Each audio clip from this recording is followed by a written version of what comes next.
sur le sujet de Vie de merde, c'est les livres qui ont été publiés. Ouais, Euh, C'était quoi le concept? Pourquoi est-ce que tu te dis, tiens, les gens vont acheter un livre avec ces anecdotes-là?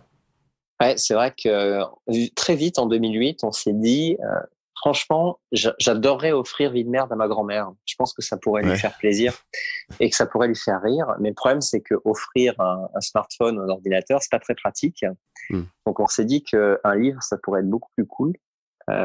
Donc, très vite, on s'est dit, bah, on a envie de transformer ce site en papier. Il n'y avait pas de site qui était transformé en papier à l'époque, hein. C'est-à-dire que maintenant, la mode, c'est de dire, dès qu'il y a un concept qui marche un peu sur Internet, on en fait un livre. À l'époque, on a été les premiers à créer ça, c'est-à-dire à transporter ce qui se passe sur le web sur un bouquin. Parce que c'était exactement la même chose, hein.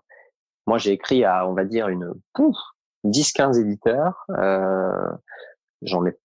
Et à l'époque, j'en avais eu quelques-uns au téléphone qui ont dit simplement, mais quel est l'intérêt de proposer quelque chose disponible gratuitement sur le net sur un format papier? Ouais. Voilà, c'était la réaction que la plupart avaient. Et jusqu'à ce que l'on rencontre Michel Lafon, qui lui a tout de suite vu l'intérêt, et qui s'est dit mais oui, c'est un formidable cadeau, c'est quelque chose de drôle qui devrait pouvoir très bien s'offrir et être vendu. Donc lui, il nous a fait confiance. Il nous a dit vous avez carte blanche sur le bouquin. Donc c'est super cool parce qu'on a construit vraiment notre propre livre. On est allé chercher à l'époque Pénélope Bagieux qui nous avait donc illustré tout ça. On avait construit notre livre, on avait tout fait nous-mêmes. Il nous a édité et la première année, on a vendu 100 000. Voilà. Donc c'était vraiment quelque chose de super intéressant. Et d'où l'intérêt de sortir ça du monde virtuel et de le mettre sur le réel.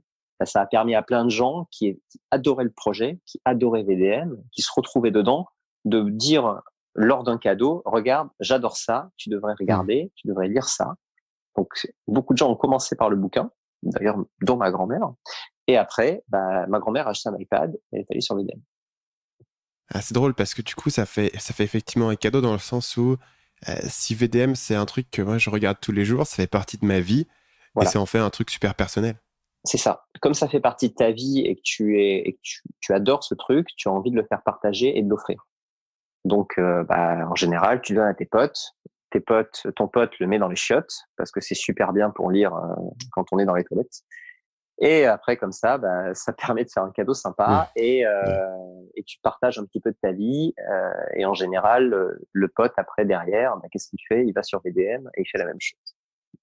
Salut, c'est Stan, j'espère que vous avez apprécié cet extrait du podcast Marketing Mania. Bien sûr, vous pouvez retrouver l'ensemble des épisodes du podcast, y compris les instructions sur comment vous abonner sur l'application Apple Podcast ou sur votre téléphone Android en vous rendant sur mon site à l'adresse marketingmania.fr/podcast. Je vous ai mis le lien dans la description de cette vidéo.